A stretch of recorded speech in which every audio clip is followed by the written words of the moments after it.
should be on the proximal row, and then go into flexion and feel that lunate pop up, okay?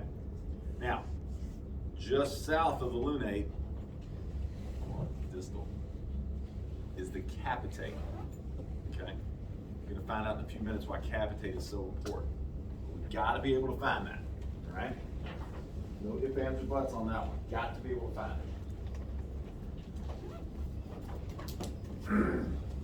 So in a supinated position, pisiform. Sits in that palmar aponeurosis. In the fascia, yeah. Triquetrum, deep to that, still mostly lateral, articulates through the distal ulna. Hook of hamate. Again, if we go this way towards the index finger, at that next row is hook of hamate. Depending on how much meat you have in your hypothenar eminence, how big those muscles are, is how easily you're going to palpate hamate. Not always easy. Okay.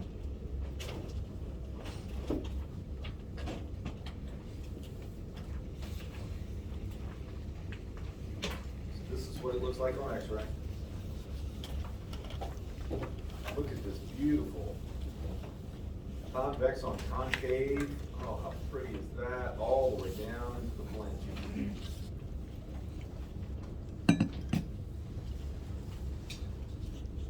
Ligaments. How about we skip that slide? Can we skip that slide? You all right with that one? No problem. Only ones you need to know are the ulnar collateral ligament and the radial collateral ligament. These other ones are just too many. Kind of same thing with the, we start talking about the fingers and such. I want you to understand that there is a collateral ligament at every hinge joint in our finger. There's a lot of them, right? So think, there's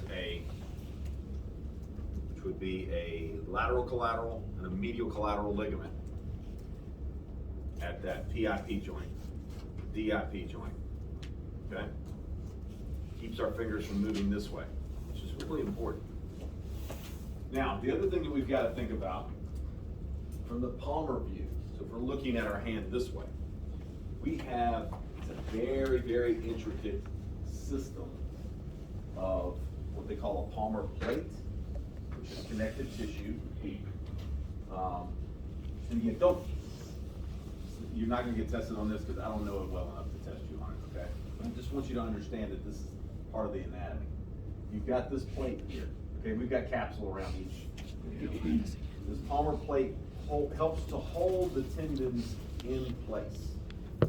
If you didn't have things that would hold them in place, these would just kind of go all over the place, right? We've got to have some structure that allows us to have predictable movement. So palmar plates help to do that. Then you have this thing called the extensor mechanism. Oh man, this is just going to be heebie-jeebies talking about this stuff. We've got, so palmar plate's going to be on the bottom here because this is an extensor. You've got this little tendon that comes up and attaches on this central lip here. Extrinsic extensor on the top. So what's going to happen is that your whole pulley system has to be able to work from this perspective, okay?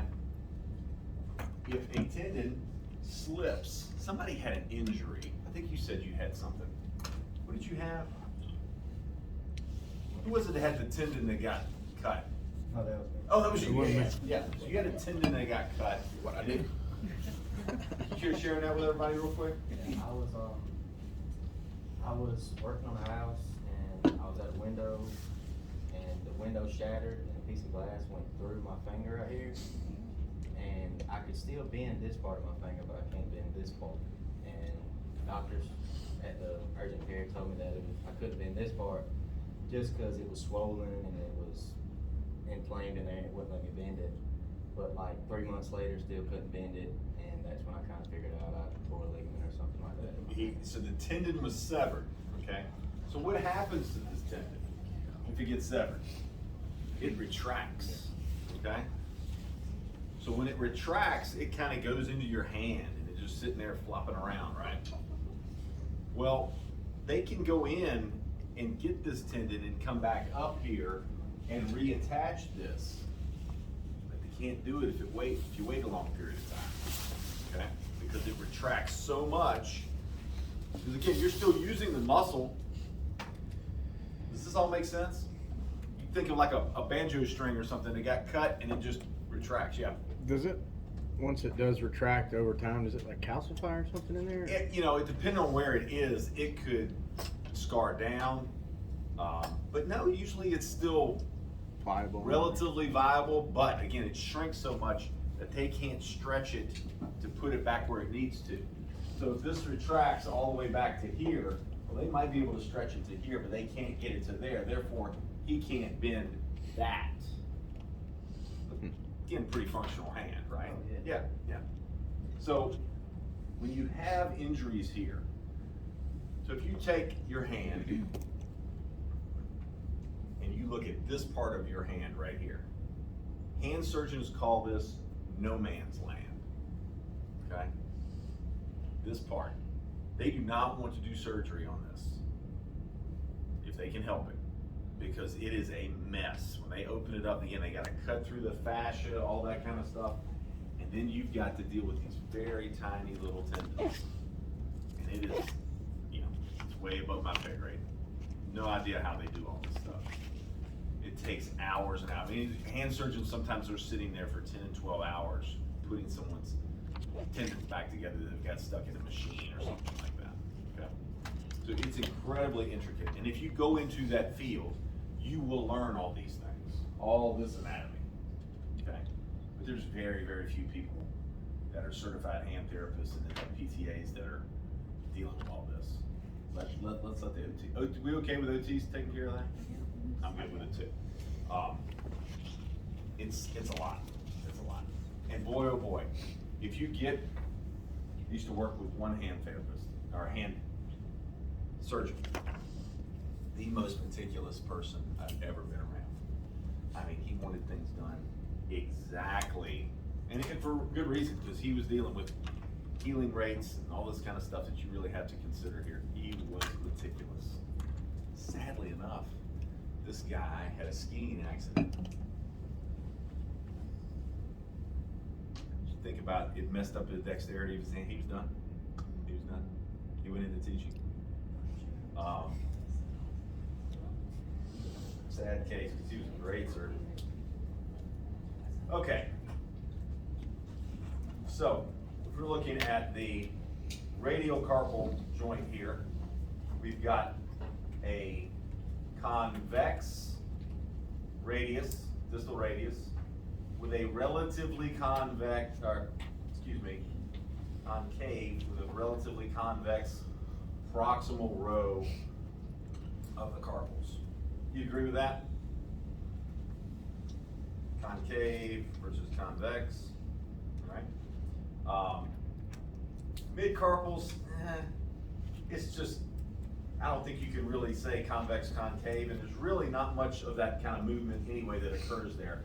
For the most part, it just allows for flexion, extension, and ulnar radial deviation. So there's too much of a mix there to really characterize that. If you want to look at each specific carpal, there's no way we're going to do that. It's a whole lot to deal with there. So stabilized by joint capsule. What is joint capsule? Ligaments. Ligaments. In between each bone in there is going to be ligaments. Radial and ulnar collateral ligaments. I did say you need to know those. So you got those on each side. Again,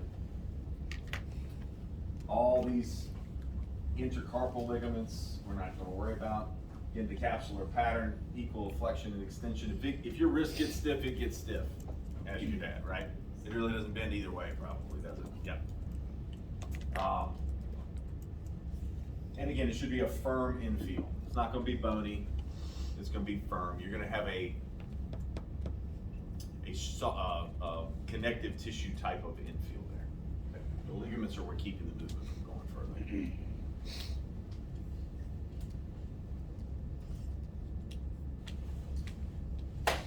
MCP joints, okay, condyloid joint, again, we've got, you guys saw the pictures up here. That's what we're talking about right here, MCP joints. Condyloid, 2 degrees of freedom, flexion and extension, AB and adduction. Capsular pattern, all that's kind of, again, pretty much the same. And in the finger and thumb, IP joints again, hinge joints. We've got collateral ligaments on each side. 1 degree of freedom in these hinge joints, right? Like our elbow. They're only going to flex and extend from here down. Okay. 2 collateral ligaments. Again, no weird capsular pattern. Infield's going to be firm. Again, connective tissue restricting. Bless you. Thumb is altogether different. We've talked about it. This CMC joint. So everybody, find your snuff box.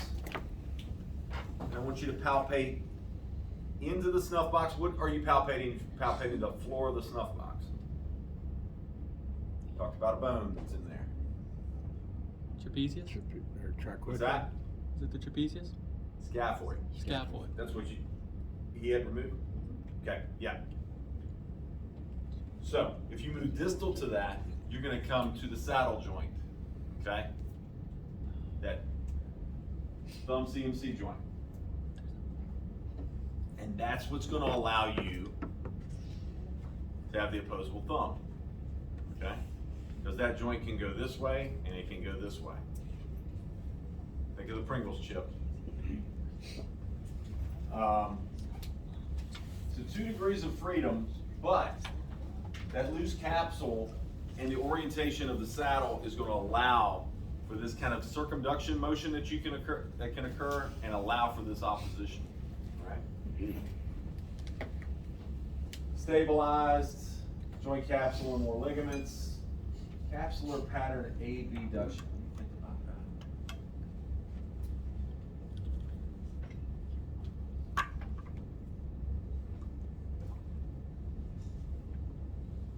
I can't get it. Sorry. You're gonna see me fly through the thumb pretty quick. You're gonna go, wow, he really knows nothing. So trapezium, scaphoid, trapezium, thumb in MCP joint, 2 degrees of freedom. Yeah, don't memorize all this. You just kind of get an appreciation of this. 2 sesamoid bones on the palmar surface? Yes, palmar surface. So you've got a couple bones in your thumb that don't attach to anything. If you look at an x-ray, you can see these little pebbles, if you will, in there. And not the same in everybody. Capsular pattern, this gets really stiff at times. Again, a very firm infield.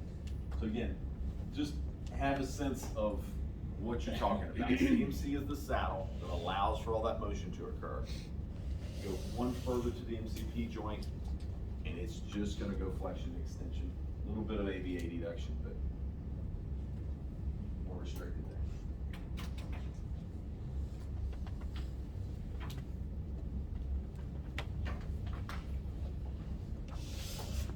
This is from my Hoppenfeld book. I was telling the the board of directors of the class or whatever. Legion of Doom. Officers, class officers. I was telling them this. I gave you guys a text. It's a PDF. It's on Canvas, right? Or did I just send it to you? I think it's on Canvas. It's on Canvas. Anyway, these pictures come from that. These are the best drawings you'll ever see. They're fabulous. It's a green textbook. It's in my office. It's from like 1960s and stuff. Anatomy hasn't changed very much, so these are still very relevant. Excellent pictures and tells you how to palpate things. So if you're struggling with any of that, use another resource. Okay? Because trail guide. All right, snuff box. Again, hold you out. Floor is a scaphoid, okay? Scaphoid is very frequently injured, okay? I'd love to know how your dad did that. Was it a fall? It was a foosh. So his foosh ended up taking out his scaphoid, okay? And because of, you can imagine how little blood flow there is there, right? So these bag of bones held together with these ligaments, which are relatively avascular, they only have tendons going over the top of them. There's no muscle bellies for the most part. Very little synovium. They don't heal very well. Because what do we say? How do you heal? Blood flow, okay? Not a lot going on there. So when you injure a scaphoid, a lot of times they just take it out. A lot of times when you injure that hamate we talked about, they take it out because it doesn't heal. And necrotic bone is a problem, okay? It's just mush. Yeah. After you break it like 2 to 3 times, and there's like, yeah, we're just confused. Yeah, I don't know enough to say what the criteria is on when they fuse and when they don't, when they take it out and everything. But yeah, it just doesn't get it can't heal very well. Yeah. All right, so the roof. If we're looking at the roof of the snuff box, which would be this one right here, that's gonna be your EPL, extensor pollicis longus, okay?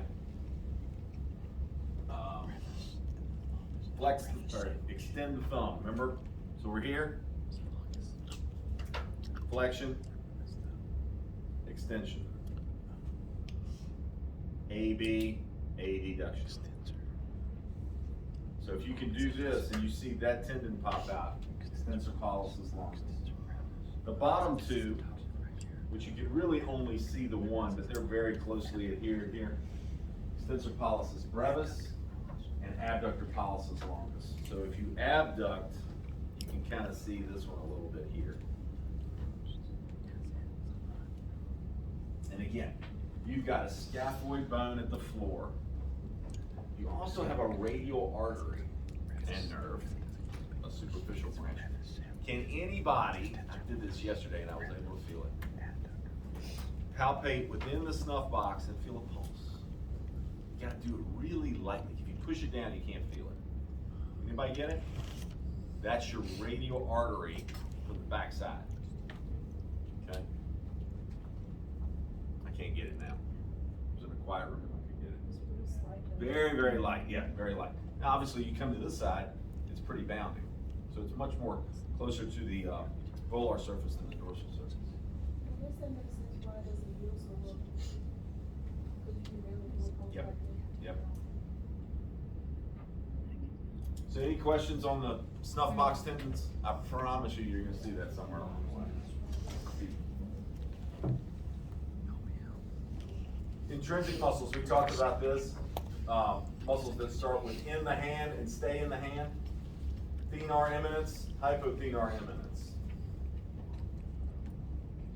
Palmar interossei, you got dorsal and the ventral, and you got the lumbricals, or lumbricals for L.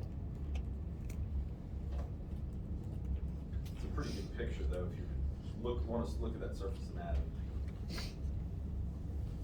That dorsal interossei on the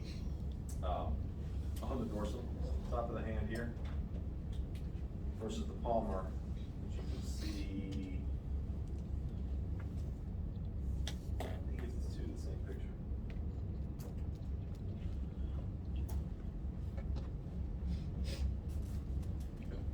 All right. Gosh, she was. Young lady that sits here was asking about the tunnel of Guion. She missed it on her test last year. So this is formed by the pisiform in the hook of the hamate. So again, find pisiform, that's easy. We know that hamate, you're going towards the index finger. So right in here is your tunnel of Guion, your ulnar canal, okay? And what goes through that? Ulnar nerve and artery. So, I want you to put your hand, stand up, and put all of your weight on that right there. Let's see, on a hard surface, this is too soft. See if you can feel some tingling in your ulnar nerve distribution, which would be your ring and fifth digit. Not trying to injure yourself, I just want you to feel that. Nothing too meaty back there. Nobody? This hurts my wrist. You have to hit it at an angle. You can't go straight down. You have to kind of turn it to an angle and push down like that. All right, y'all don't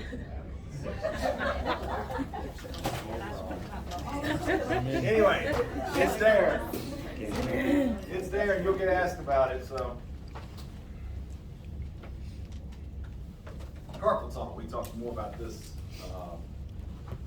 Very frequent. Call it an injury. More of a dysfunction. The carpal tunnel syndrome. I used to work in workers' comp. Where all I saw was workers' comp patients. And one of our main clients was US Airways, which doesn't even exist anymore. US Airways had a reservation center, huge building. Huge building. It had like 800, I'm sure there was some men in there, but it seemed like 800 women that worked in there. Had reservations, that sat at computers and typed all day. Okay. So these ladies didn't move, and they ate a lot. Pretty big ladies for the most part. Would get referred to physical therapy with carpal tunnel syndrome. Okay, carpal tunnel syndrome usually manifests as a median nerve problem. They've got numbness and tingling in these three digits. See some wasting. They can't sleep. You know, all that type of thing. Well, I did some research, and carpal tunnel syndrome is not usually. It's not a what they call a compensable injury to workers' comp due to typing. Because we all should be able to do this. If you're in good ergonomics, you know, if you've got your hands like this or your seat's bad, all that kind of stuff. But if you're set up ergonomically, our muscles and so forth are such that you should be able to type. And you might get fatigued, but you're probably not going to get carpal tunnel syndrome from it. So the majority of what was going on with them is they were sedentary, they were overweight, and they retained fluid. Okay? And because of all those things that happened, they would get carpal tunnel. So what did we do? We started them on an exercise program. And basically just a wellness type program of stretching frequently, getting up, moving around, walking on your lunch break, all that kind of stuff. Almost all of the workers' comp cases went away. Almost all of them. Okay? So we ended up saving them some money. They were happy about that. But you're gonna see this. Tell me I've already told you the population you're gonna see: sedentary, overweight, retains fluid. How many moms do we have in here? Did anybody have carpal tunnel symptoms when you were pregnant?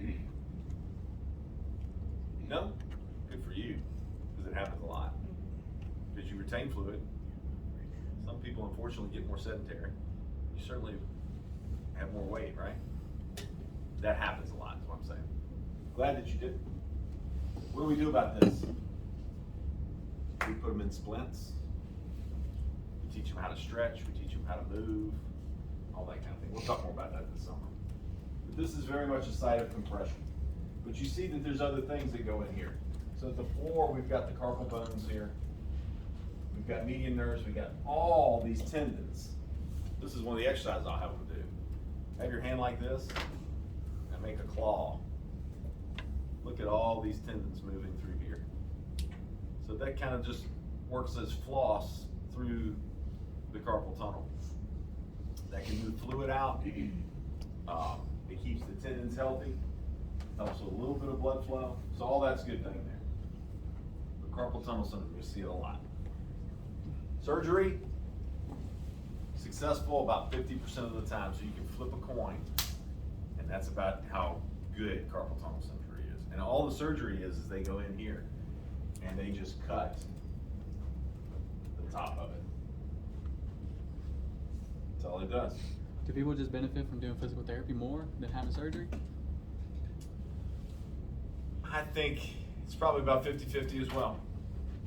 Those that wouldn't get better probably aren't gonna get better. I guess if you retain too much fluid, then you'd have no It's choice but to hard. get surgery. It's hard, yeah. Physical activity is the number one thing that they can do though. Yeah. Exercise is best medicine, right? Strong hands. So here's our median nerve distribution. Little bit of radial component. Again, this is the volar side. Ulnar nerve, finger and a half. And if you go to the dorsal, it's going to be radial nerve, majority, median nerve on these tips of these three, and ulnar nerve again for the one. The ulnar nerve is consistent. It's pretty much 1.5 fingers on dorsum and ventral side. All right. So what do we need to look at when we're looking at a wrist and a hand? Same stuff we've already looked at. A lot of surgical scars and incisions are seen in wrist and hand. There's a lot of this going on. You got carpal tunnel surgeries. You've got trigger finger surgeries. There's tendon repairs. All kinds of stuff that can go on with this. Deformities. You're going to see. We're going to have some pictures of some deformities. Even this summer, you'll see a little more of that. Atrophy of muscles. You can imagine if you have some kind of nerve compression of your radial nerve. Look at all these hyperthenar muscles. What are they going to do? They're going to waste away, aren't they? And if you've got some of that, you're not going to be able to do much with it. You're not going to have a grip. You're not going to be able to hold a glass, a hammer, whatever you have to do. Symmetry. You're going to want to see that, but you're not going to always see that, certainly. Obviously, range of motion, quality of movement, manual muscle tests, same stuff that we've looked at in the shoulder and the elbow. Just more to measure, as you're going to see here in a minute.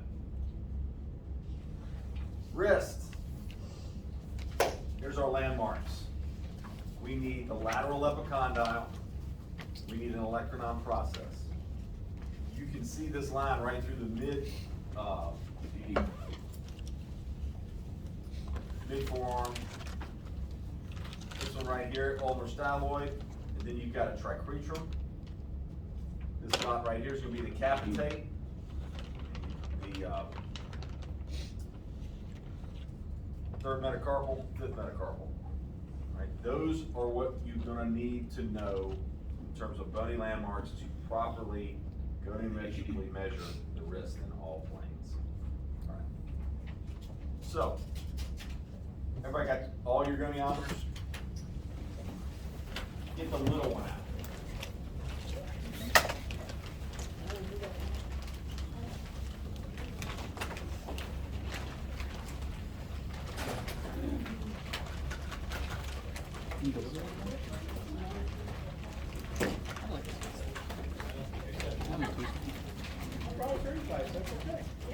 Hey, y'all take let's take an 8-minute break. I gotta go track this finger goniometer down. Y'all like chocolate, if you guys want chocolate. Did you buy it?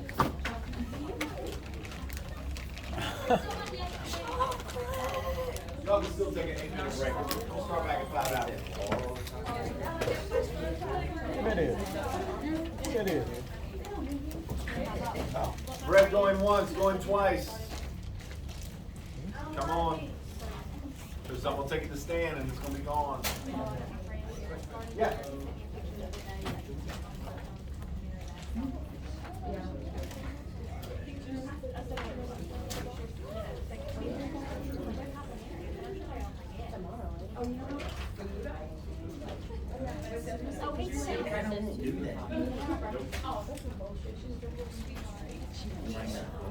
Oh, you can't bring your phone in.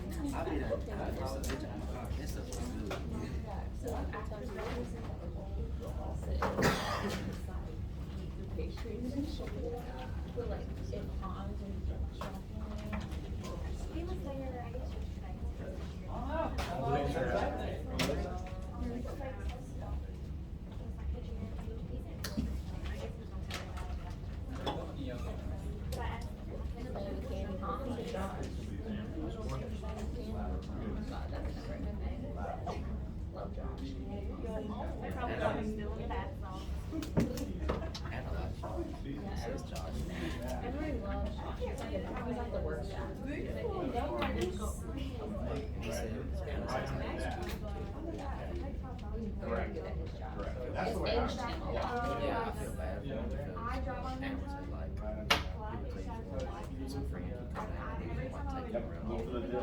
show them some places. And like you had to like work that way. As your dip like, goes all away, all day. you can feel the luminate, you just have to assume you're capturing it. Okay, so I've seen a thing that did it for all the For use. for abduction and detection. It's not on here. Breaks the planes if you make a puppet. It being the only guidelines, that's the closest that's gonna close it. Help me a lot. Good. Nothing else to do with it though. Any more piece? One piece? Are you Trying to get my not cabinet. eating because you're pouty? No, she already ate. Just checking. No, she. I'm still missing y'all's groups. Yes. So, yeah. I was just like, I just like stuffed it in my bag and I just didn't even think about it. And I posted in 202 the sign up thing for the Unity Stampede. You just use the QR code and it takes you directly to the site. Okay. So it says that the race does start at 5:30. I could have sworn it said it started at 2, but obviously it's when the race starts, so you guys might want to be there a little earlier to set up. 3:30 or 3, something like that. Okay. We'll rely on you to be the first one there. Oh yeah. So. Aren't you the treasurer? Aren't you supposed to be Well, you're not shut up for money. I'm supposed to running. get the money. I'll get there when I'm running. No, Joseph. running? No. We're gonna be running buddies. I was playing. I don't care. So, Are you gonna run? He was like, Wow, so you're gonna run? well, I gotta be setting up money. I gotta take all the money in, compiling it all together. So we'll see who's gonna do it. Because both of the pros are gonna be there. So yeah, he was like, so I kept thinking, is that right there? You think that? I kept thinking that was contact. He was like, I don't know what that is. Assist? But I have it on both sides, so I don't know. This afternoon, don't run out of here without letting me see that. And he was like, is that assist? And I was like, I was taking it. so he said, that's what fun. I'm sure you did. So that's technically medical. So that's yeah. So you go right here. So just come up. So what do you think that? When I do it, you go a little bit up. She didn't know. Yeah. Oh, God. You gotta know.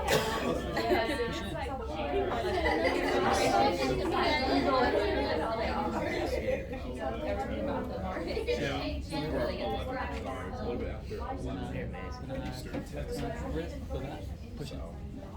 Yeah. I got about an hour left. But I read the PowerPoint yesterday, so it should Actually, be. no, this one. This is on the next one. Yep. That's what I thought. Nice. So, right here.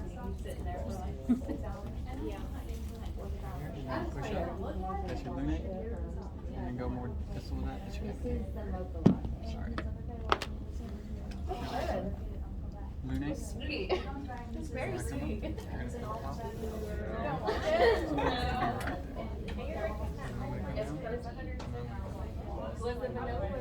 The vanilla was a lot better. I don't think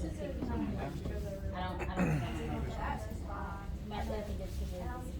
But are you gonna do something? You're gonna be bugging out again? Yeah, I know. Well, I have something to do after work today, so it's like, might as well. You drink half now, half later? No, I'll drink it now. I'll be up until like, I need to make it at least, I'll get home tonight at like 8:30. Make it at least at 8:30.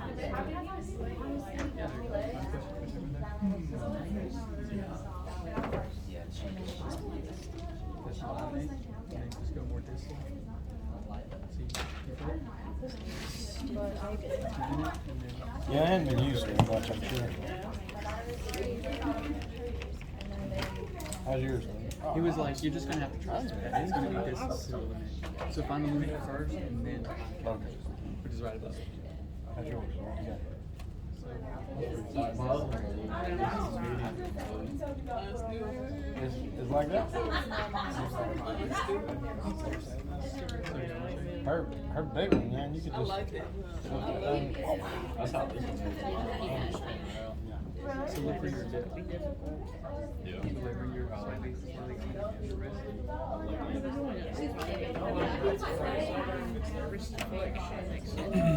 much of that's on the check off?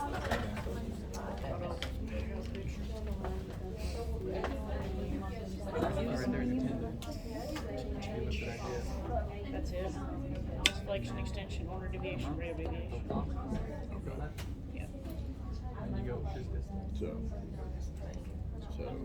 And that's that.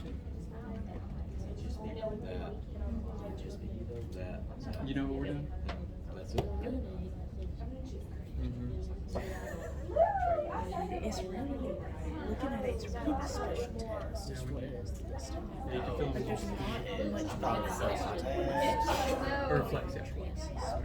Trying to make sure I don't have to do which check off for the ones we have. He just said just no knowledge. Yeah, he's not right here. He doesn't really do those. Yeah, and I think so. So like capitate, check on those. Like I feel pretty good about this. But I think so. Like, Well, he's All right, not gonna the do reason they give you different size goniometers is we have different size body parts. This one's gonna be really good for pretty much elbow down. As we get smaller. This is a finger goniometer, specifically for fingers. You can just lay this right on the top. So you'll make sure you come and see these types of things. You don't have one of these. These are very expensive. That's why we have different sizes. Trying to measure fingers with one of those big ones doesn't work very well. All right, so flexion extension doesn't get any easier than this. Axis, lateral aspect at the triquetrum. Stationary arm, midline of the ulna. That's when you're going to line up with the olecranon styloid process. Just keep it right along the midline here.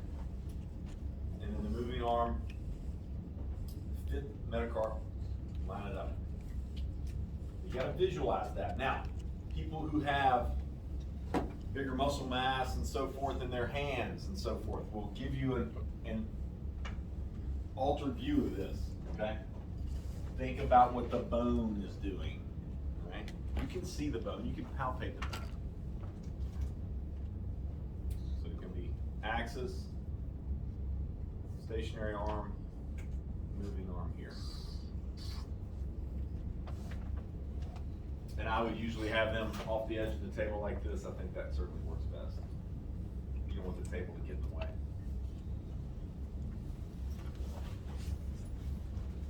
Flexion and extension. Really, really easy. All right. Ulnar and radial deviation. This is why you gotta be able to find a capitate. Look down at your hand and wave and see where does my axis look like. So it should be right about here. You're gonna line, that's your axis. Stationary arm, dorsal midline of the forearm again. Use the lateral epicondyle is a good reference there. But just keep it right along the midline. And then that moving arm, the dorsal midline of the third metacarpal. So right here. So if I go that way, radial. This way, ulnar. Okay. If I'm looking, if I want to, and you're going to see this written this way. Which way is wrist, or what is this motion besides ulnar deviation? A, B, because we got to turn it back over this way. A, B duction and A, deduction. All right. Does that make sense to everybody? Got to go back to anatomical position. All right. Range of motion values, normals. You'll see pretty good variability in these. Flexion 60 to 80, extension 60 to 70. Radial deviation to 20, ulnar deviation to 30. Why?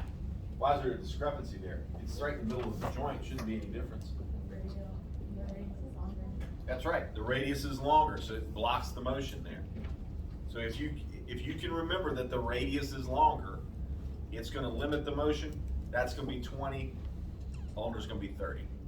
All right? All right, y'all get into groups and let's do some measuring. If you see anything, we got any freaks, let us know. Freak shows, always love the freak shows.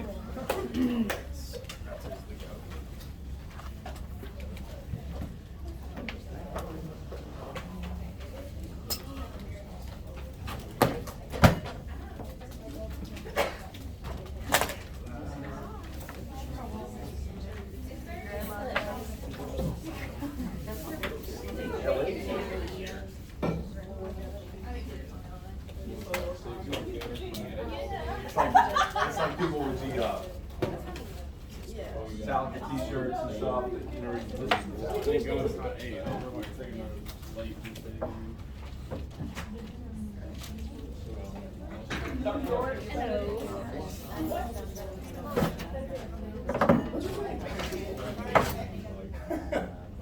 I didn't see yours today. What's that? Did you say that? I didn't even see yours today. I assume you do listen to it. Excellent. We need one metalhead.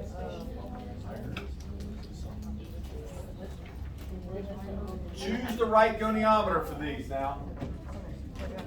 It will make your life much easier. And get your eye level to the axis. No way you can tell if you're not down there. There's a tiny line. 65.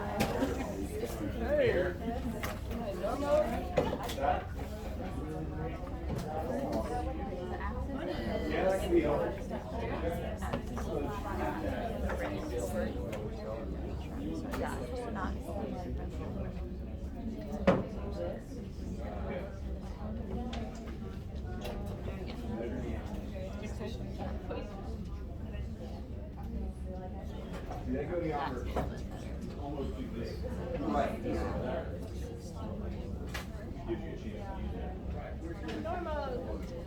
chance to use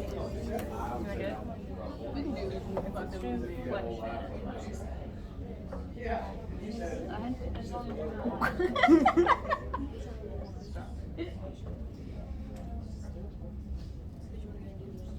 This body mechanics. Come on, girl. You only got one back. There we go. Nice increase. Flexion. Yeah. You have so much. Yeah. Is that's your left? That's your dominant. So I'm just going left. So like go like this. Yeah. Way over. Cookie dough. Just hyperflex. They tell you to like make your finger touch your Yeah, hyperflexion. Yeah. It's like really weird.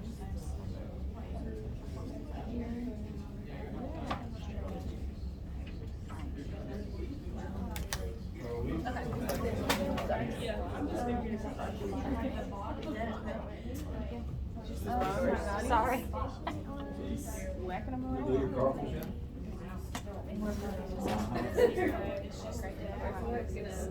Just this one. You don't do those two.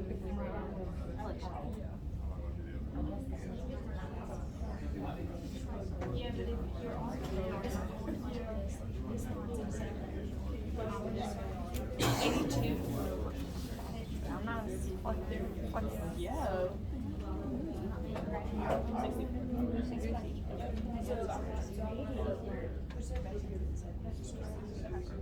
60.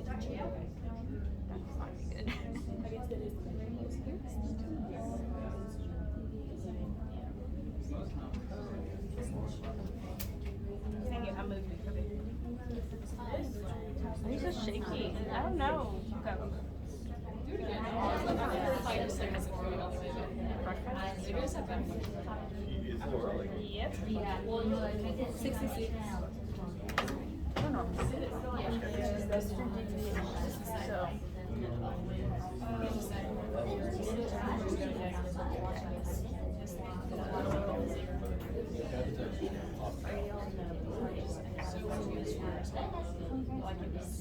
You follow the middle finger, right? Yeah, she just went this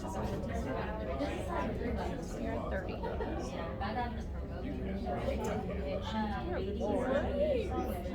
Okay, let's see what was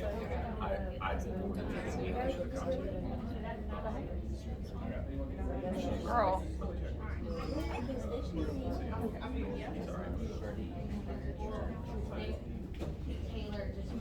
$38.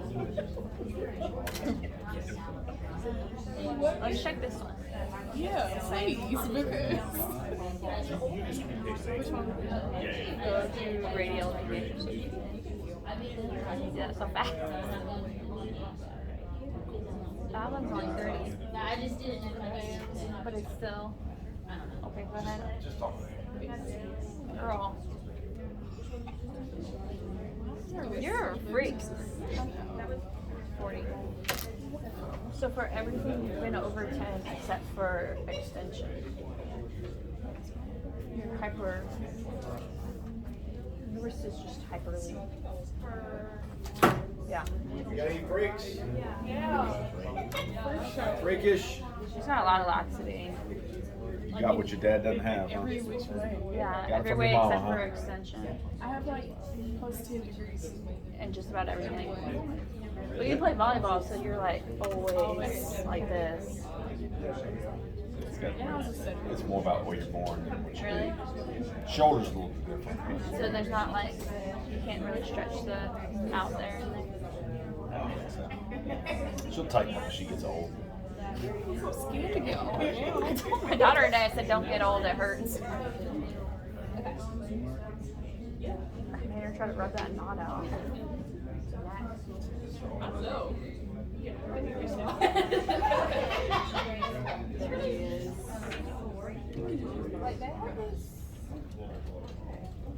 Below normal. They're using an actual.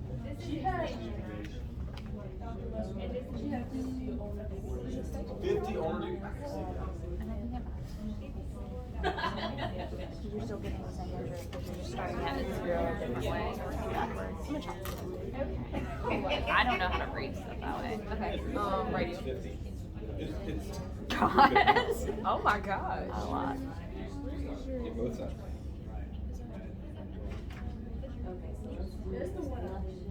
Like I can't read it that way backwards like that. It's excruciating. 32.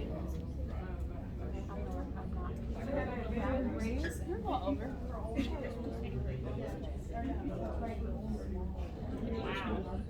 That's why I said right. This one's less.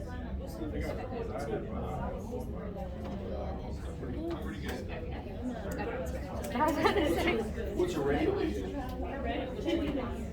So a little bit elevated too.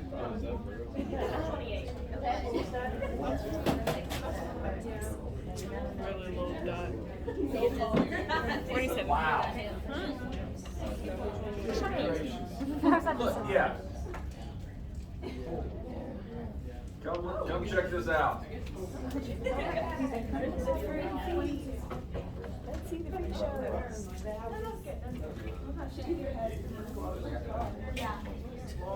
You're gonna get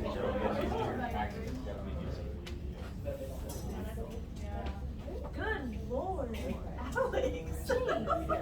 Who broke your hand? Is that Al gets help with that? How much was it? Jesus. Is that comfortable? pretty good. Is that because of the values in her? What about radio? She probably don't Because her have elbow can go in. Bilateral? Check the other side.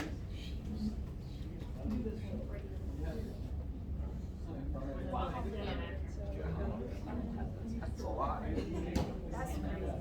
That's a lot. She's just like, oh yeah. It's because her elbow needs so much more. That's why I said these are normal values. It's not always. That's wild. That's definitely hypernormal. Yeah. You want to read it at right? I don't think I have that much mindset in my wrist. So you was normal for that. You was normal for like specific.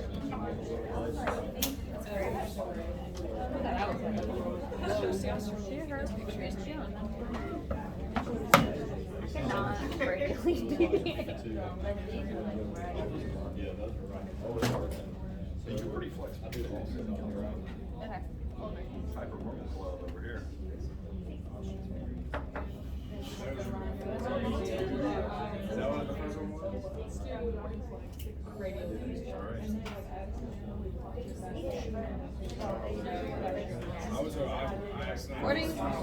And it happens a lot, right? Yep.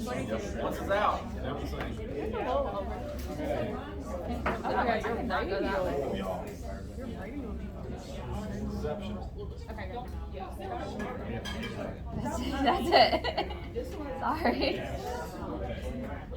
I can't do that.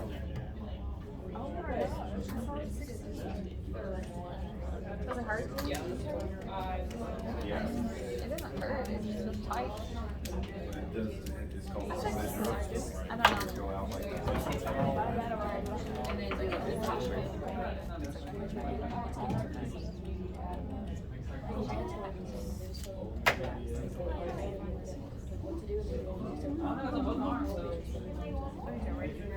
That's good news. Yeah, it goes on like one. All right, let's keep trucking here. Y'all can just stay where you're at, because we're gonna fly through these and we'll come back. So if you have tight wrist flexors, does that make sense? If you're gonna have difficult time extending your wrist, Yeah. tightness on the flexor side is gonna limit extension. And conversely, if you're tight on this side, it's gonna limit your flexion. Especially with elbow extension. Again, we've got lots of two joint muscles that are crossing here. Yeah. Manual muscle testing. Our favorite. So here's our two big wrist flexors. There are more, as you well know by now, I'm sure. Flexor carpi radialis, flexor carpi ulnaris. One on the radial side, one on the ulnar side. Here's all their little friends. Which just astounds me. People know that. So, pretty simple. You're gonna come up against gravity. There's your three. Okay? Now your resistance with this. Where does my resistance need to go? That's what's really important about this. Right there. Palm. Because as soon as you get up here, then you start bringing finger flexors as well, right? You can't do that. You gotta stay at the palm. Okay? So wrist flexion. Grade 2. Gravity eliminated. And then again, you're palpating if you need to go lower than that. Extension. ECRL, ECRB, ECUs. These are the three big ones there. They've got some friends too. And wrist extension. And I usually will have them, if I'm testing this, is to keep your finger, you don't have to make a fist, but keep it relatively close. Because again, you get here like this, you're getting influence from the finger extenders to help with your wrist extension. So if you want to negate that, just keep them in a neutral position like this, and then bring it back and test it. Yes, sir. When you're measuring, could you do it like that? If they can't open their. Because if you make a fist, you're not going to be able to flex it as much. So I usually say stay neutral. Wax. Okay. Yeah. That's one of our tenodesis things, right? Jellyfish. All right, y'all take care of flexion and extension. We'll move on to the fingers. Jellyfish. Jellyfish. No, don't whine. See if Push you it can in. palpate, see if you can palpate the muscles involved here too. It's a good learning experience. I'm looking for flexor carpi radialis. Flexor carpi radialis. No, I do that. No. Like when I sit, Flexor carpi radialis and the flexor carpi ulnaris. Alright, and then whenever you're up, I'm gonna push down. There it is. That's for extension. No, extension. I'm gonna do that. So I'm gonna try to push it down. I can do it all the way. Definitely kill that one. Alright, and then the So other. that would be, Right. that's that one. That's your extensor carpi ulnaris. And then your extensor carpi longus and brevis. You talking about me? Some breaths. Right? Groceries.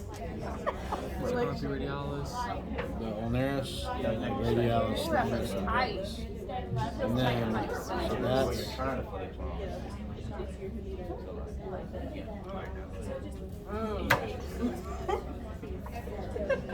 so that's the extension. Alright, and then. So then, I've worked those. reflection. So then bring your hand, and I'm just gonna grab your palm. This, your flexor carpi. Your flexicarp ulnaris And radialis. So ulnaris and radialis. So You gotta It's a stabilize roller. down here. Yeah. This is manual muscle too. You gotta stabilize there. And feel the radialis actually starts. The radialis will start from the other. It just comes both across. starting. The flexors start in the medial epicondyle. The flexors start to the lateral. You said the flexor started in the medial, and then the extensor started in the lateral. Yeah, so the flexors.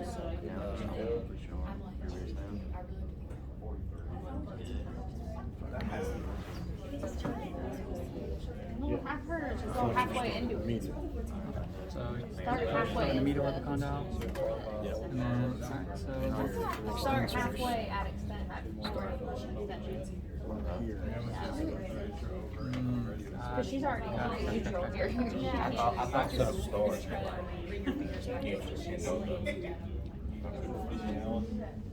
So there you go. alright, so look at the flexicarp radialis. I would just stabilize. Alright, and then I'm gonna try to push it down. Don't let me push it down. Yep, and then flexicarp. So, yep. So bring your hand up like that. So I can Everybody good? feel Or not against gravity. right there and right there. Those muscles. Feel those tendons. All right, here's where the fun starts. So it's like Finger goniometry. bring it up. So you can Keep in mind of fifth metacarpal, proximal phalanx, middle, distal. You're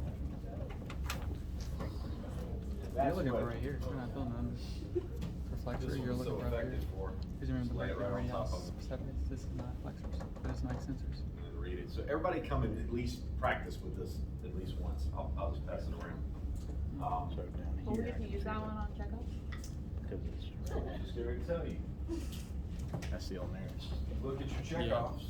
You're not gonna see any fingers or thumbs on here. Okay. Now, that doesn't mean that you couldn't have this on a test question, right? Because you will. But there is no checkoff for anything but wrist flexion, extension, ulnar, radial deviation in terms of range of motion and manual muscle testing. Now, we've got some grip strength and stuff, so we need to just go through this, okay? You are not going to be checked off on it. You need to be able to identify joints, know that this is something to do. I will measure fingers occasionally, because that happens.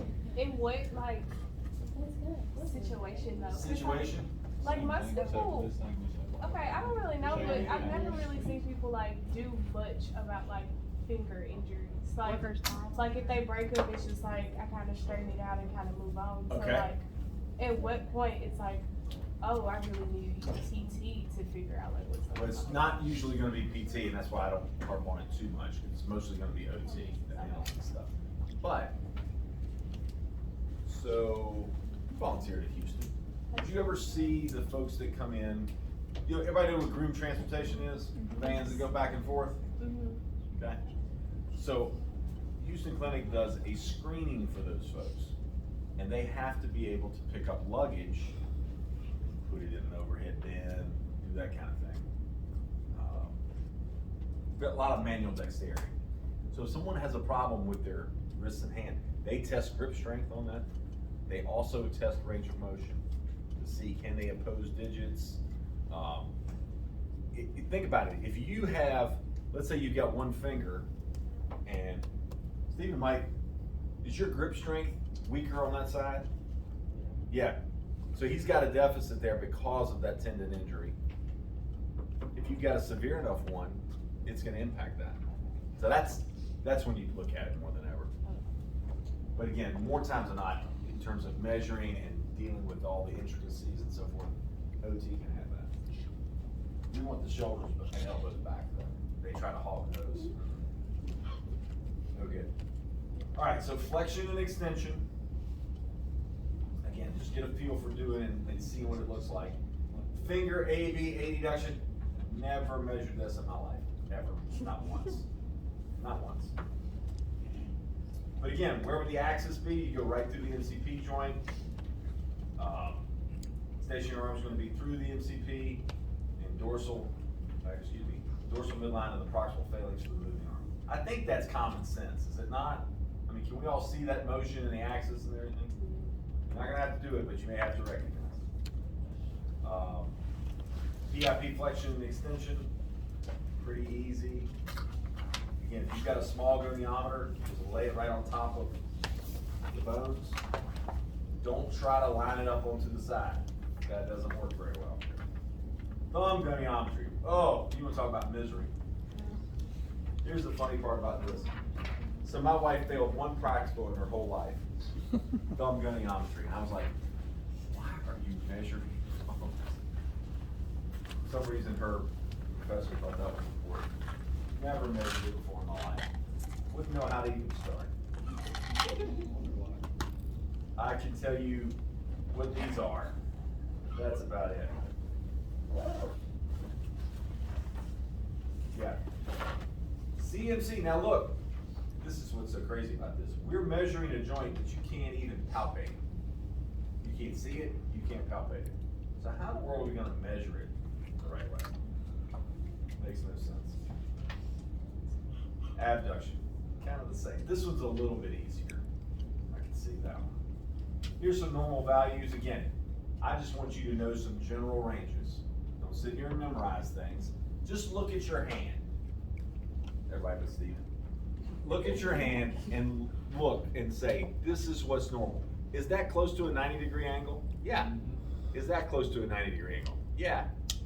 Can you make a fist? Another.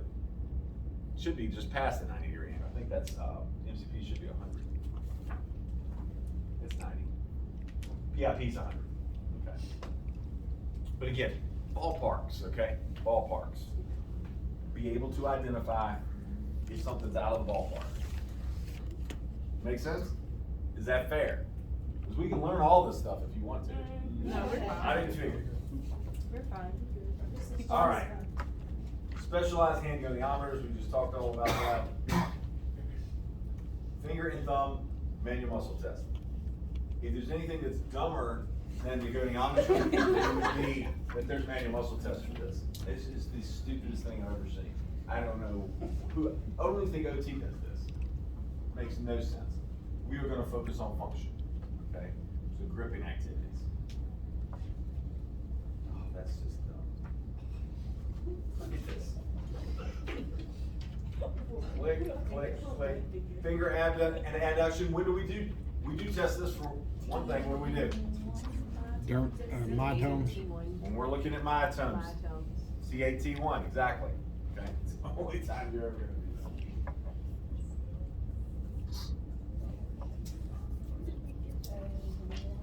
that. Is that snot? This is a waste of Is that slides. snot? No, it's paint. Boogers on your pants. I got a white paint mark on my eye. If you go to a clinical this fall, summer and fall, and you're responsible for doing this, you tell them that your professor is so dumb when it comes to this stuff that he didn't even teach us this, okay? And you tell them to call me, and I'm gonna come down and learn it with you. All right, so now let's talk about something real. This is cool.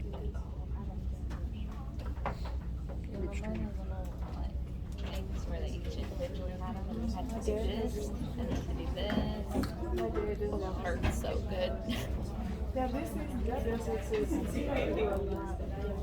he's still The good. UFC tests all their athletes for different types of stuff like this. They had a strongman come in and do Alright. it, and they blew everything out of the water. Awesome. Very expensive here. Do not break this. It's the only one we have. I don't want to touch it. This is a grip dynamometer. Okay.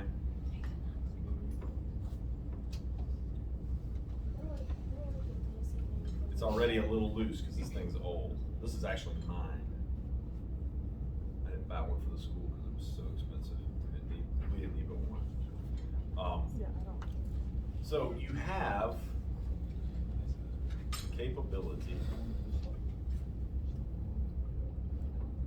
moving the width of the grip. So where am I going to be stronger? Am I going to be stronger here or out here? I'm going to be stronger in the middle. Okay, if I get too short, I'm not going to be able to generate. Remember, try to stay in the middle. So for the middle for me, might not be the middle for somebody else.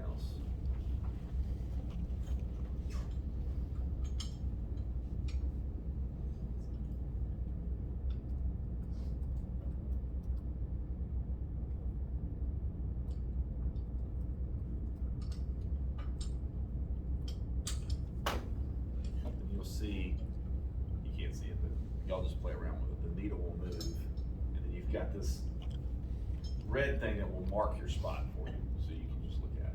All right. So let's move this back. You can. This is one way. I shouldn't say this. This is a way to catch somebody if they're faking an injury. Nobody would do that, would they? No. But you, if you have them grip repetitively and they can't see it, and they're not giving good effort, you'll see one will be high, one will be low, that kind of thing. So just play around with this, but again, do not break it.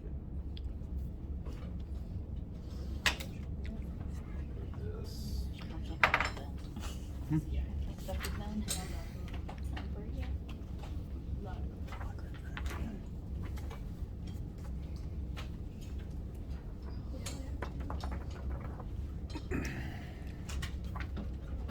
Then we have a pinch grip. Pinch dynamometer. Now there's 3 different ways to pinch. You can do what they call a chuck pinch, and you will need to know these things, which is meat to meat, think chuck, okay? Then you got a lateral pinch, which is like a key. Like you grab, people don't have keys anymore in cars. But a key you put in and turn, that's kind of what you're looking at here, like that. And then a thumb to index, tip to tip. Okay?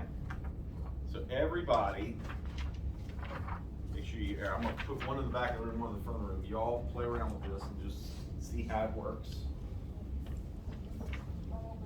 Very careful. Thank you. Everybody get to see the finger gunning out there. Oh, we got 2, I forgot. One in here too. Everybody can see this?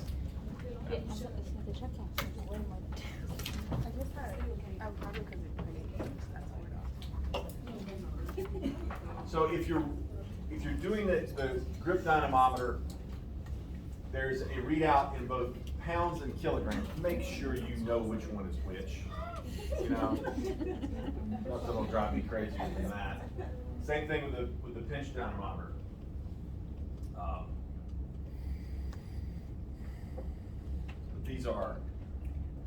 This is so much more, I mean, think about it, so much more useful than manual muscle testing.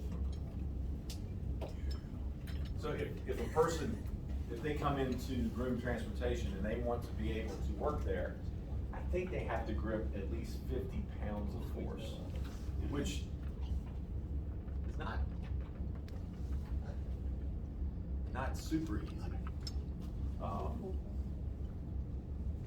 But I think that's something that PTAs especially will start to do more of, these work screens and so forth. Companies are trying to figure out ways to not hire people so they get hurt. is that costs them a lot of money and a lot of time lost. So if they can screen somebody beforehand and kick out people that are too weak or not fit enough, or sadly enough, not tall enough or too large, or whatever the case may be, that's advantageous to the company from a bottom line standpoint. So if they can pay us, PTs, PTAs, whoever, to do these screens and make some clinical decisions beforehand that can negative or positively impact their bottom line, I think that's money well spent for them. We need to promote more of this kind of thing. I think you'll see that. I think you'll see that. All right, we ready for special tests? This will just kind of get passed around to you.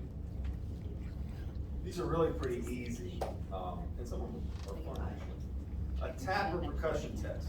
All right, this comes from the world of athletic training more than anything. All right, so let's say you jam a finger. A ball comes down and hits you just like this. You jam your finger. Is it possible to fracture your finger when you jam it? Absolutely, it can happen. You think about these bones compacting on each other real quickly like that, you can get a little chip fracture or a little hairline fracture pretty easily. So one way to help diagnose this without having to get an x-ray is this tap or percussion test. You hold up the injured finger and you just tap it. Now, the other thing that you can use, and I think is probably even more effective,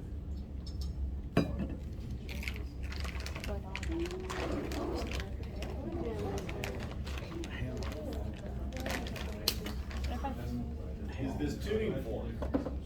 You remember we did this earlier?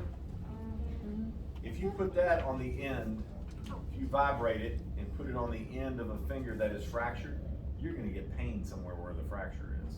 Okay. That makes sense.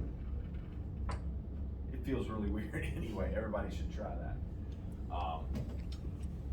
See how many of those we have.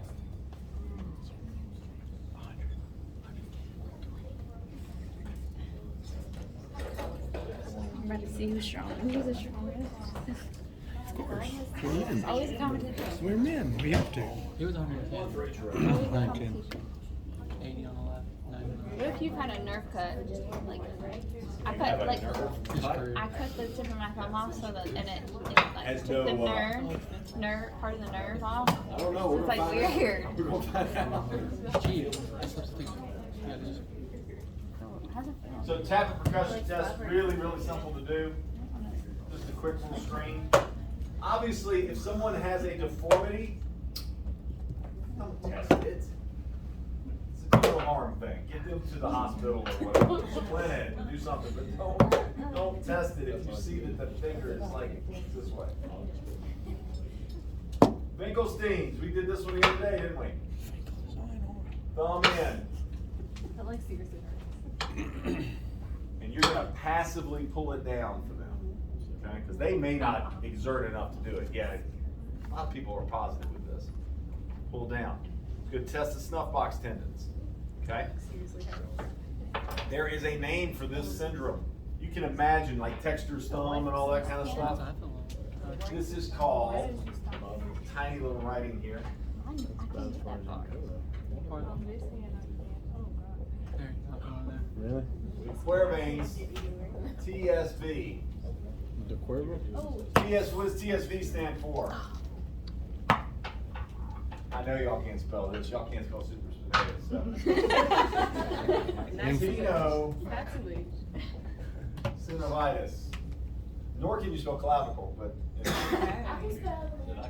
And I don't want to hear that you could spell it if you had to write it out.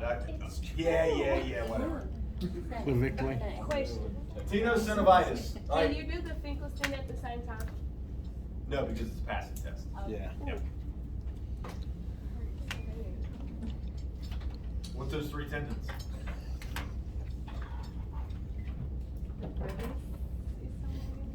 That's the way I remember. It's a brevis. Longest, brevis, longest. Yep. But it's That was the first part of it. extensor pollicis longest, extensor pollicis brevis, Ab- adductor pollicis longest. Jasmine. Because the abductor is at the bottom because it does that. Yep. That's why. Tenosynovitis, what does this mean? Inflammation. inflammation of the Synovial synovium around the tendon. T-E-N, we can't come up with that? Tendon. Tendon. That looks like an R. It does. It definitely looks like an R. I'm sorry. T looks like an R. You know Looks your, like, your I E- can't even see the T. Your E looks like a capital R. Tenosynovitis, inflammation of the synovial sheath around the tendon. You're gonna see this only in the hand and the foot, because that's where it occurs. The synovial sheath that goes around the tendon allows for the gliding to occur. And when that gets inflamed, movements get sticky. Anybody had trigger finger before? I had trigger finger here. You try to move it and your finger kind of gets stuck, okay? They'll go in and they'll inject the synovium, usually with a corticosteroid, goes away quickly, okay? Get that inflammation gone. You say it's the inflammation of the synovial sheath? Inflammation of the synovial sheath around the tendon. Yep. So this de Quervain's is the inflammation of the snuff box tendons, okay? You guys will learn more about that pathology, but you'll definitely see that.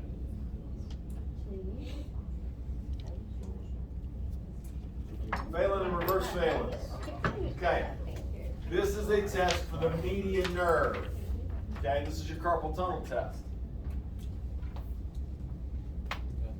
You're going to tell your patient, and you do these bilaterally. Hold your back of your wrist together and try to bring your elbows down. You're going to hold that for 30 seconds. Not 3 minutes like the other test. All right. Let's say that's 30 seconds. What do you feel? If you had a positive finding with a carpal tunnel test, what would you feel? Tingling in the Numbness and tingling in that median nerve distribution, okay?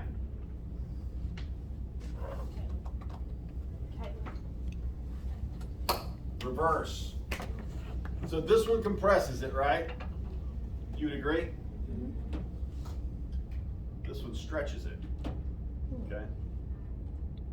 Get 30 seconds. Namaste. You don't like that one?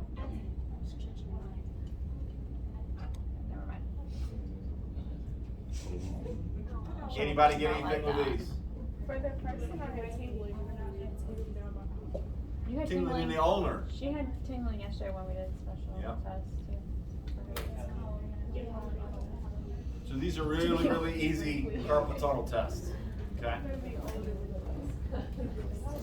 See how nose and feeling really from sensations. Especially your pinky, you already don't have feelings. I don't get too far away. Let's do one more and then we'll get in some groups. Tenelles. We did the tenelles for ulnar nerve, right, yesterday? Tenelle gets around.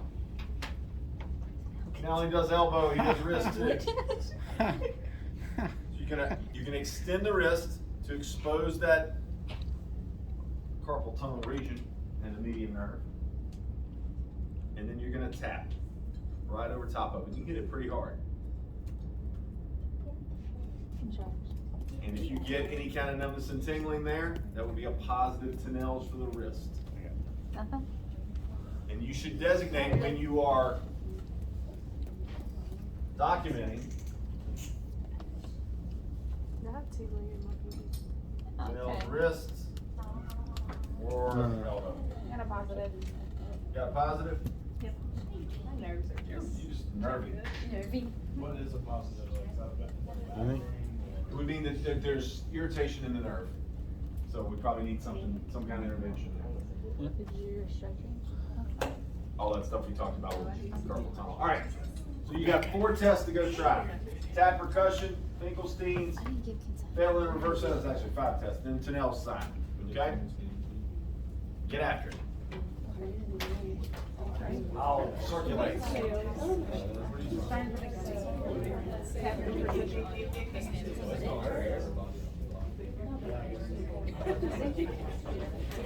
Sorry, that. Tap and percussion, would you do everywhere? No, just the affected finger. Just the effect. Yeah. Could you use that? You could. Stop moving your finger. Alright, buddy. Okay.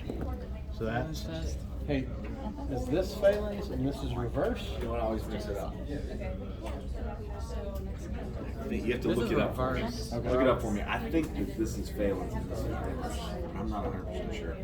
I always mix it up. Don't even look it up on the PowerPoint. Yeah, look it up somewhere else. I'm liable to put it wrong.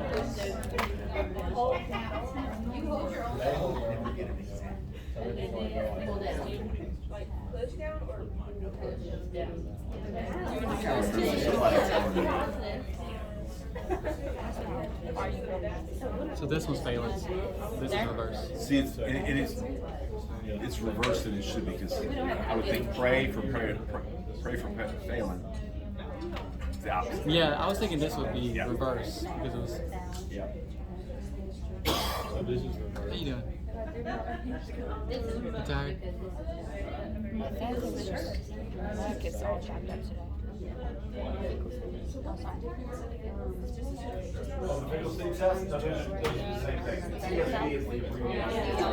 Yeah. So reverse is extension. Okay, yeah. Phalanx Phalanx is is flexion. So this one is stretching. This one is compressing. Alright, buddy. What did you guys say? This is phalanx and So this is reverse? phalanx is no, this one's phalanx and then this is reverse. I'm gonna think like field livestock going down to the hill. And then reverse, it stretches the nerve, and then this one compresses the nerve. When we do the slightly. I think Logan was leaving at 120, right? 120? That's muscle man right there. Uh-oh, 120. I got He 125 got to do it up again. here. He got to do it again. Holy crap. Old man just got 150. Oh, man. Come on. That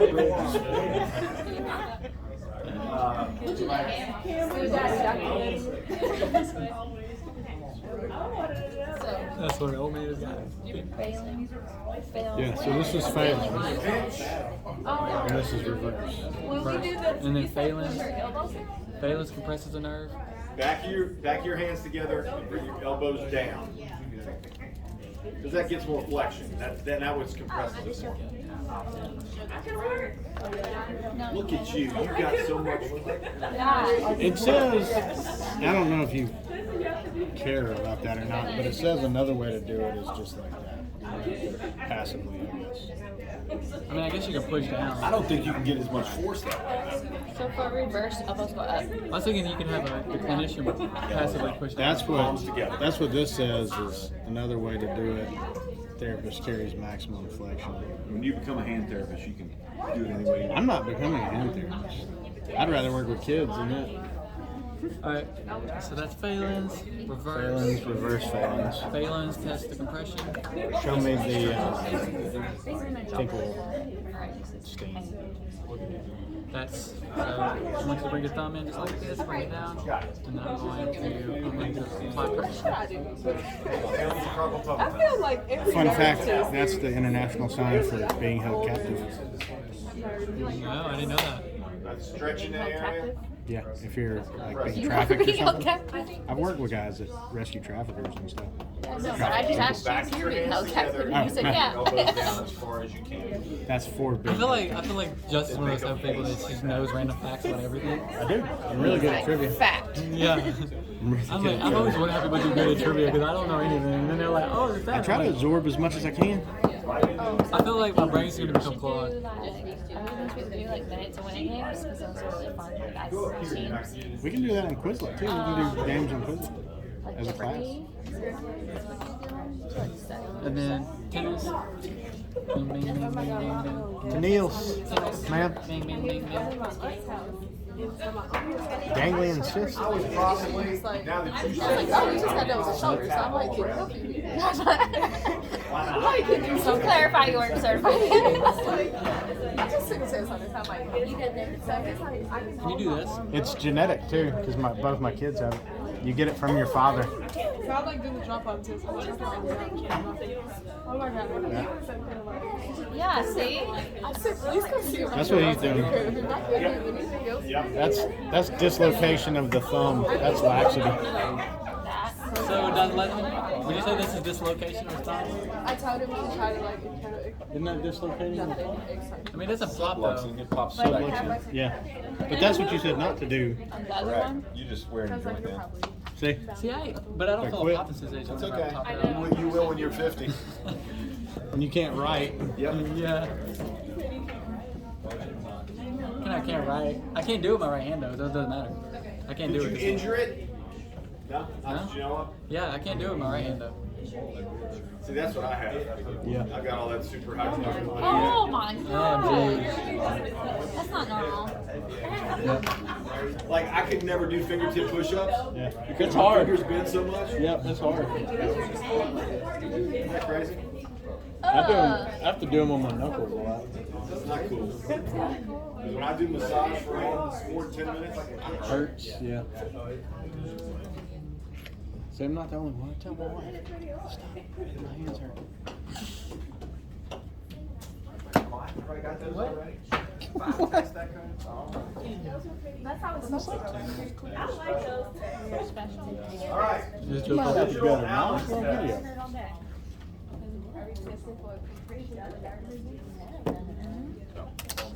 Okay, I tried to make those ones bigger and they don't get bigger. Pull up to 141, page 141.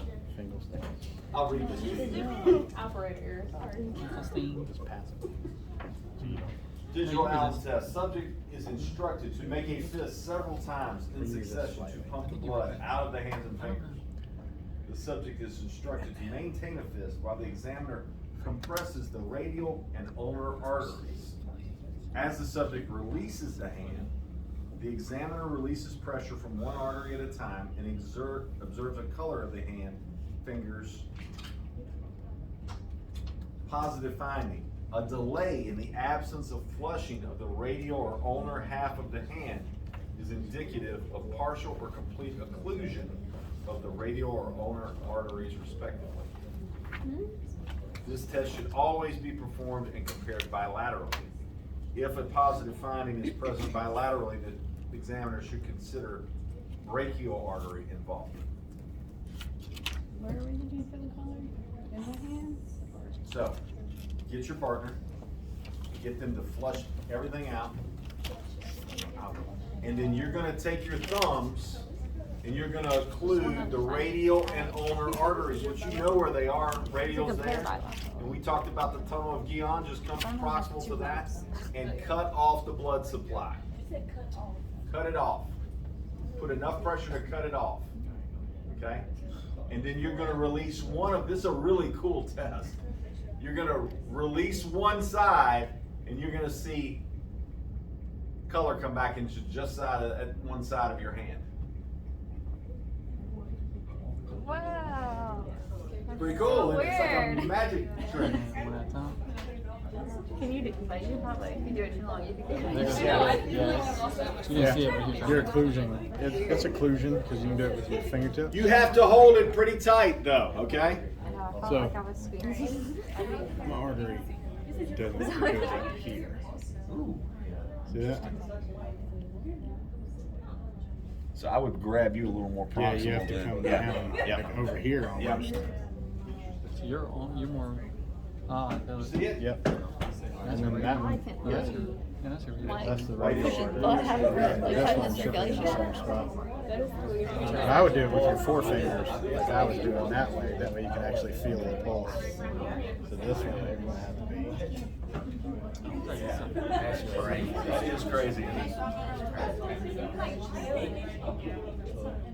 You get somebody with really pale color, her color is gonna really come out like that. Yep. Yep. I mean, it's cutting off this blood flow. Yours is gonna be a good one here. I think I had to do it so I could see the blood flow come back. So I have a wrap tourniquet that I carry. Yes, ma'am. I have a question. Yes. Kids, pets, regular fingertips don't work on the kids. So when you put this You on, should see some change, but it won't be as dramatic. it is valid question. Tighten it down. If I put it up here, If you'll you be really able to want to see it, my tighten. Camille's got We it. should do that after school. He just called you babe. She's our prototype for this one. Very thin, pale skin, just boom. It will change dramatically. You're welcome. Thank you. Can you see a difference then?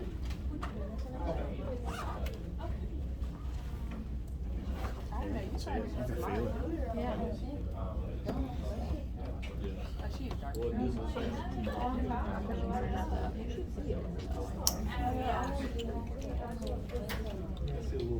So, It's much better.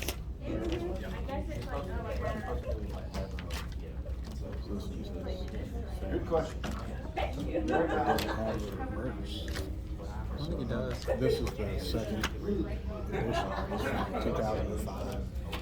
Murphy said it's my favorite test This here. while you're compressing it and then open. Make a fist. Which knuckle's the highest? You're in. Middle. That's your test.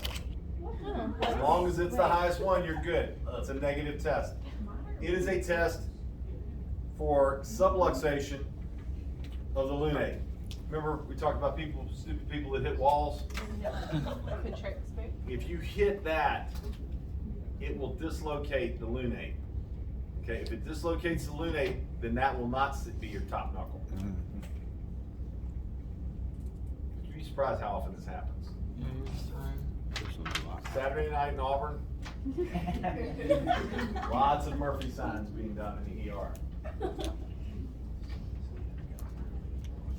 It's pretty cool, actually. That's it. This is the only redeeming thing about Elderlist and Hannah's special tests. Special tests are really pretty cool. All right, so now we've got a couple identification types of things that you've got to know. A swan neck deformity. Now this is, again, got to do with the volar plate and the extensor mechanism and all this stuff that's way, way over my head. But I do know that if I see a finger that has PIP extension and flexion at DIP, or yeah, extension here, flexion here, that is called a swan neck deformity. That has slipped below. You will see this from time to time. Can you do it? All of my fingers. But it doesn't stay like that. Y'all are weird. Let me see. Oh, yeah. I think that's just laxity that allows you to do it. But boy, I've never seen this. You've never seen that? And then the opposite is a boutonniere deformity. If you get a rupture here of the Makes my hand hurt. dorsal structure, I'm just forgetting what this is. I'm so sorry. And the tendon slips below here, you get flexion here and extension here, just the opposite. Okay? And that is what they call a boutonniere deformity, because if you put a boutonniere on somebody, that's essentially what you have to do. I can make this one. I can do that one every time with all of my fingers, but.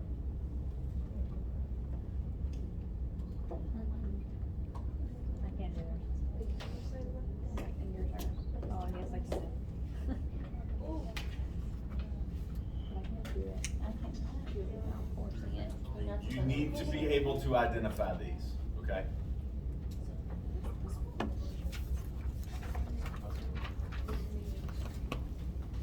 Yeah, what does it say in your book? What's the little fine print there?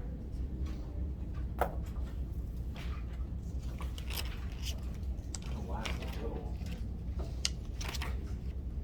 Somebody messed with the font. You can make that larger. You can, I tried. See? See, You can make it Camille? bigger? It didn't work on my computer. Yeah. I tried to make it bigger and it didn't work. Yeah, you ought to be able to. Won't do it for me either. Really? I got your You can't make the words bigger? Okay. Yes, ma'am. What if just like the distal part of my finger sticks up more? Just the distal part comes up? Yeah, see, like that's Yeah. still straight. But it only does this I on my think, ring finger. I think that's just hypermobility. So your ligaments and such underneath here, at that joint in particular, are just looser than everywhere else. Okay, she can read for us. Okay. Swan neck deformity, contraction/contracture of intrinsic muscles leads to extension and PIP caused by trauma in RA. Yeah. All right, so trauma we can obviously see. But RA, and you were asking me about this earlier, rheumatoid arthritis is a very destructive disorder that ends up just basically wrecking all your joints. It is horrible. And you get what they call ulnar drift, meaning your fingers and everything kind of move out. You've seen somebody like this, right? Yeah. Yeah, the fingers move out like that. Rheumatoid is a, you can only tell if you have rheumatoid through blood work. What else do I need to know about rheumatoid? It's, osteoarthritis is just wear and tear on joints. You get older, everybody's gonna have that, what have you. Rheumatoid is a systemic condition that again is tested by blood work. Osteoarthritis you test via x-ray to see if you've got sclerotic changes and so forth. People who creak and, I have osteoarthritis in both knees. You hear me coming, especially if I'm sitting. Crick, crick, crick. Pain, stiffness in the morning, that type of thing. Rheumatoid is deforming, okay? These people end up with total joints. I had a patient with rheumatoid arthritis that had 6 total joints in their body. You've got family history. Yeah, my mom got diagnosed with it when she was in her 40s. Yes. She went back to school and writing all those notes and stuff, her hand started to hurt, and her grandma had it.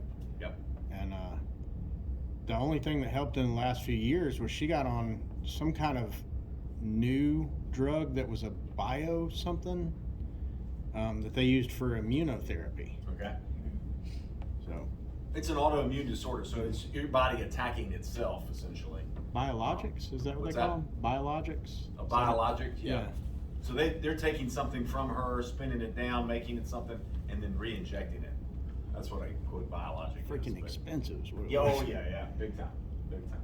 But because of the destruction qualities of the joints, this slippage can occur much more easily in somebody with rheumatoid. And that was Swan Neck you read? Yeah, okay, can you read boutonniere for us? Tear or stretch of the central extensor tendon at That's right. PIP. Yep, central extensor. Right there. Leads to unopposed flexion at PIP and extension at DIP caused by trauma or inflammatory arthritis. Okay, which again is RA. So, people with joint deformities, you're gonna see more of this. Again, ulnar drift is really when I say ulnar drift, that means their fingers are just moved to the outside like this, and even their wrist Her hands were is so deformed, it's horribly She was like reaching out. debilitating. Okay, thank you for your technology. Why won't mine do that? Your fancy You can zoom in on it. I can't.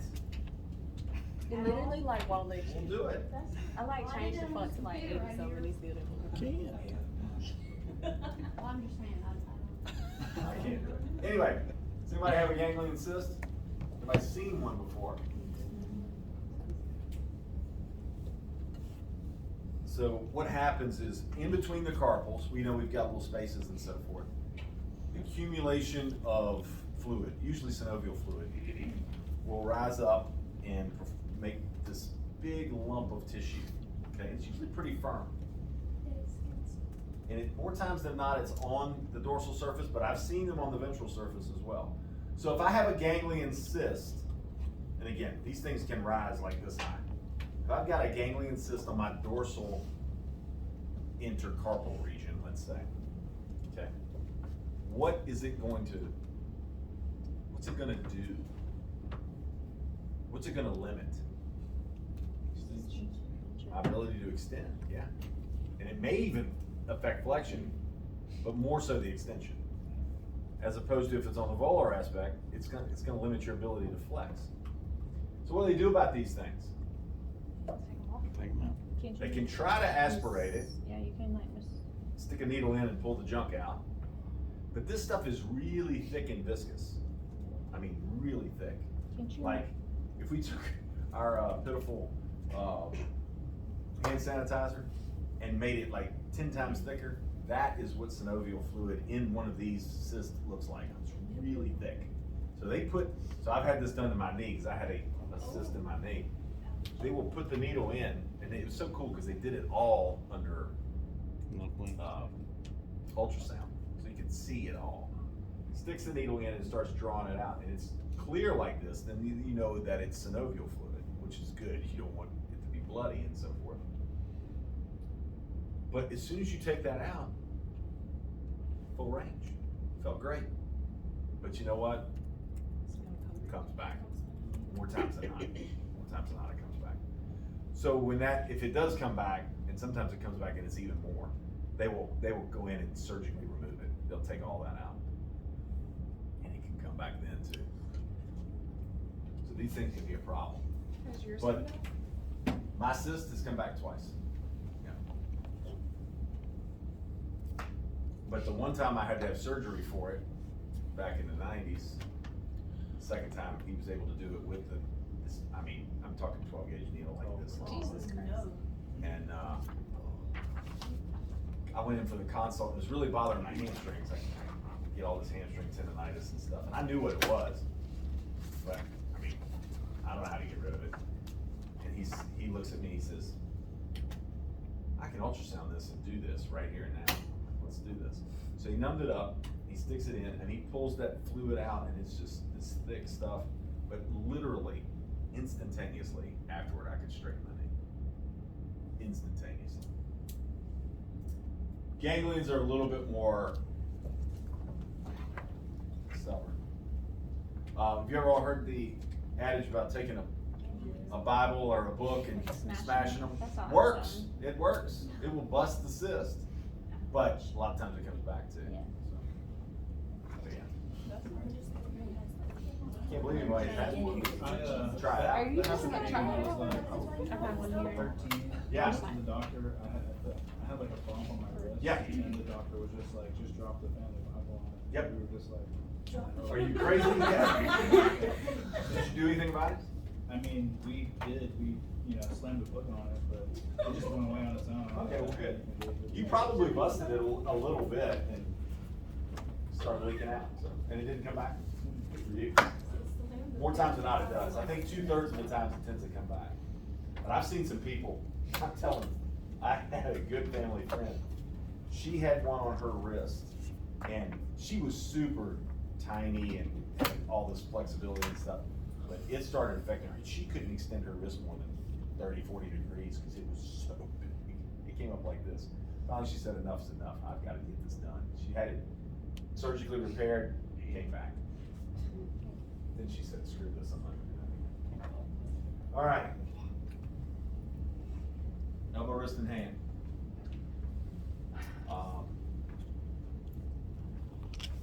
I have got some slides from a DPT presentation about really focused on joints. I already highlighted it and loaded it into Canvas. Would you rather do it now or would you rather do it tomorrow? Totally up to you guys. By the way, you got open lab this afternoon because I gotta go get it. I'm so happy.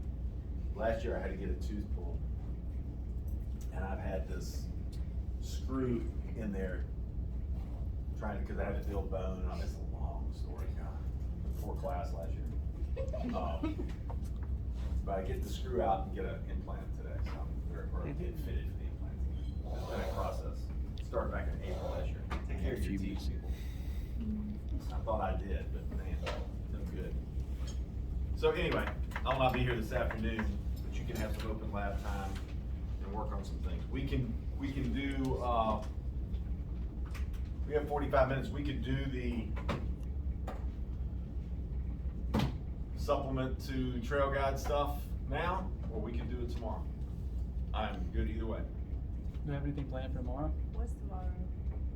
Plan for tomorrow is do that and practice. And we have pathology. Practice do this it stuff today. now and do that tomorrow? Yeah. Yeah, it won't take, it's probably 45 minutes and stuff, not even. And again, it's no new information, it's just presented a little bit differently. And it's already on Canvas, yes, sir. Where is it in Canvas? It's on Canvas under 220. Let's just do that tomorrow. Okay. You good? Sounds That's good. fine. All right.